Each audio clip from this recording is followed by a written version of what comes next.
to the shop this morning, and I thought I'd do a little driving video. Took photos last night. Got the top down this morning. A little cloudy today. Sun's trying to peek through.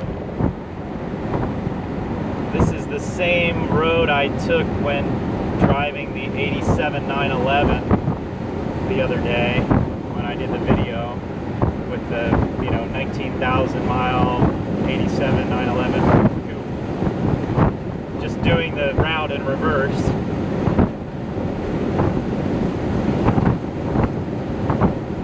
To think you could buy this car or that car in 1987, they're both 87s, the 911 and this 560 SL, and they're a similar clientele, but very different car choices, and the driving experience is completely different, of course.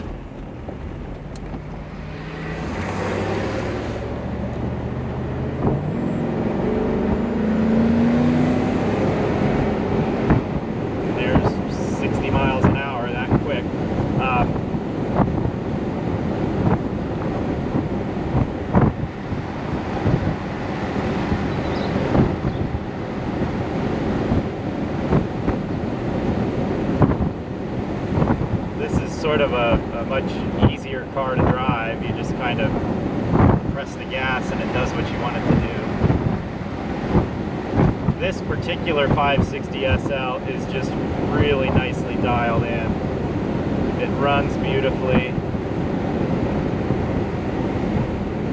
It's tight for a 560 SL in the steering column. It's got new Michelin tires, maybe they're a year old. And a half.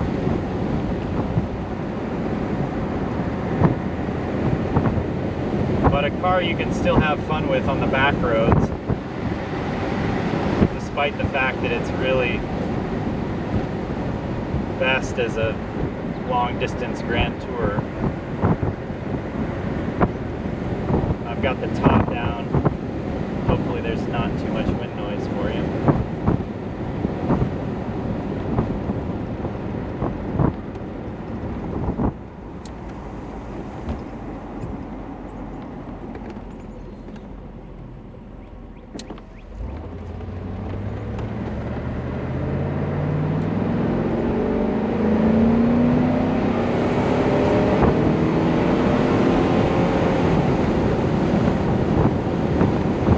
Starting from second gear, I didn't kick it down the first gear there. That's just kind of getting into the gas. It's got a good little rumble.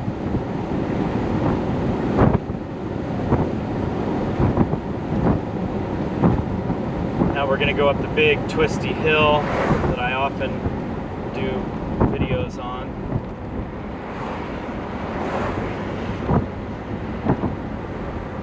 Some very sharp turns and some very steep grades here. You can't really see how steep it is on the camera, I don't think.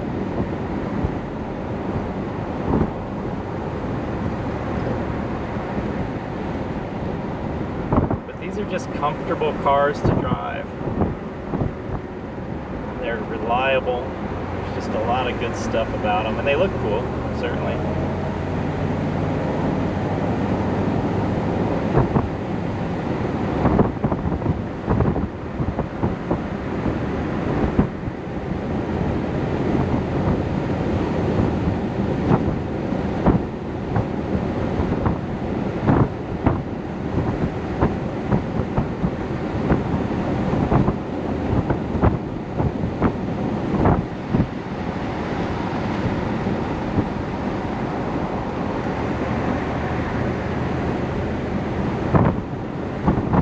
A fun little series of turns.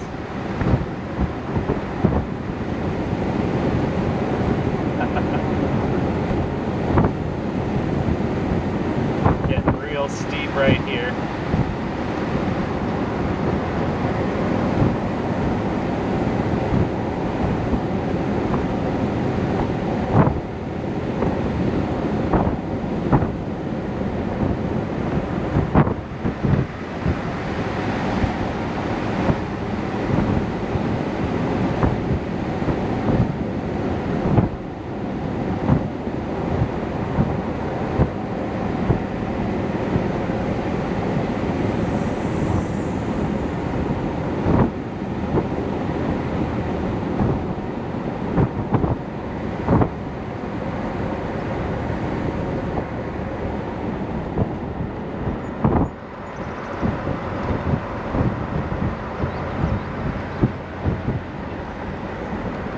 the steepest part right here. We go up, up, up.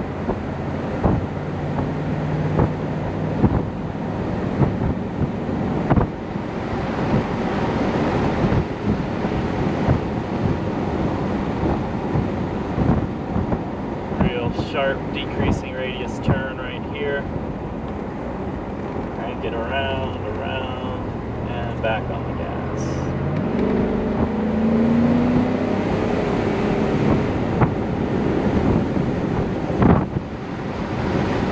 Dark clouds out there. I might stop and put the top up here in a couple of minutes. Oh, what do we got here? Plowing, okay.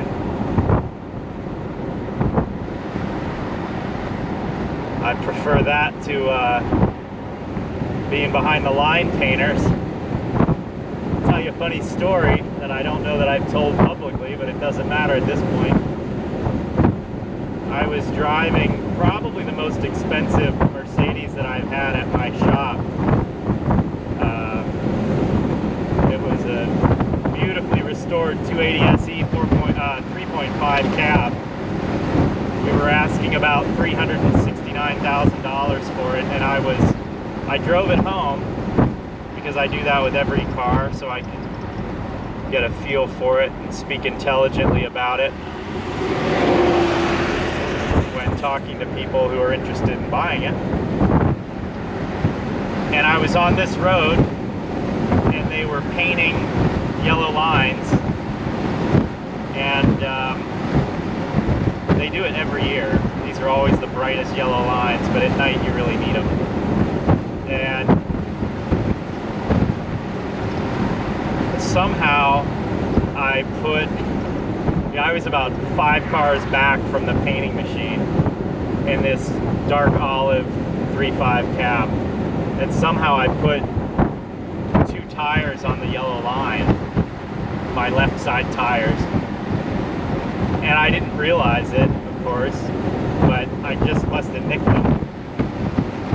And then when I got back to the shop, you know, and I was putting the car away, I could see the wheel wells just speckled with little yellow specks of paint. And so I spent probably 3 hours under that car trying to get it all off, and I never did. I couldn't get the number my customer wanted, so I sent it back to him. He sent it to another consignment place. They ended up selling it for $30,000 less than the offer that I had on it. And now I think it's at in the Hamptons at a dealer on consignment for $425,000 or something. And I dare say that there are still some yellow specks on the paint. But sometimes a customer with a big car needs to be educated about the true value, and I figured it was about a $339,000 car, $340,000. But he passed on the $353,000 offer that I got, and a year later sold it for $325,000. So sometimes it just takes time for somebody to realize what they've got or what they don't have. And I think I'll put the top up here. There's our test drive.